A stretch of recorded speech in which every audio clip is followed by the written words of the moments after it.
আজিজ ভাই, একটা ছোট প্রশ্ন। কিছুক্ষণ আগে ছাত্রদলের পক্ষ থেকে একটি সংবাদ সম্মেলন করা হয়েছে, সেখানে দাবি করা হয়েছে যে নর্থ সাউথ বিশ্ববিদ্যালয়ের ঘটনার সাথে ছাত্রদল কোনোভাবেই জড়িত নয় এবং আপনি যে স্ট্যাটাসটা দিয়েছেন সেটা দ্রুত সময়ের মধ্যে প্রত্যাহারের কথা বলা হয়েছে। এই বিষয়ে আপনার অবস্থা কি?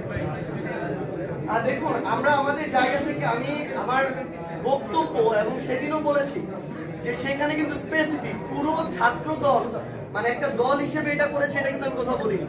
বরং এটা বলা হয়েছে যে ছাত্র দলের একদম সেন্ট্রাল পোস্টে আহমেদ শাকিল যিনি আছেন, তিনি সেই জায়গায় ইচ্ছাকৃতভাবে এই বিব্রতকর এবং অস্বস্তিকর পরিস্থিতিটা তৈরি করেছেন।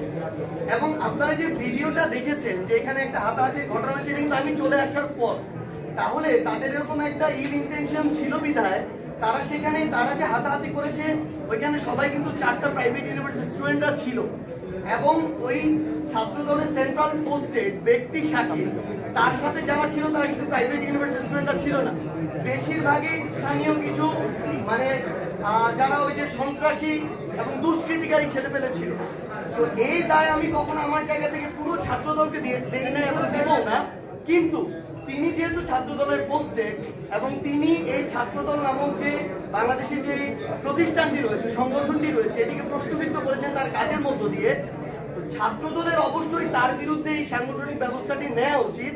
অন্যথায় তাদের দলের যে নেতাকর্মী যারা রয়েছে, যারা কেন্দ্রীয় পোস্টে, তাদের উপরে যে তাদের ওই নিয়ন্ত্রণটি নেই এবং তারা একটি তাদের ভিতরের শৃঙ্খলার যে পরিস্থিতি, এই বিষয়টিতে তাদের যে কন্ট্রোলটি নেই, এটি কিন্তু প্রকাশ পাবে। সেই জায়গা আমার জায়গা থেকে এটি স্পষ্ট অবস্থান থাকবে। এই দায় কখনো পুরো বাংলাদেশ ছাত্র দলের উপরে নয়, বরং ব্যক্তি শাকিল যিনি ছাত্র দলের পোস্টেড তার উপরে। তো এই ক্ষেত্রে অবশ্যই যেহেতু তিনি কেন্দ্রীয় পোস্টেড, তার বিরুদ্ধে ছাত্র দলের অবশ্যই একদম সবকিছু তদন্ত করে সুষ্ঠু যেন বায়াসটা হয়, তার বিরুদ্ধে এই সাংগঠনিক ব্যবস্থাটি নেওয়া উচিত।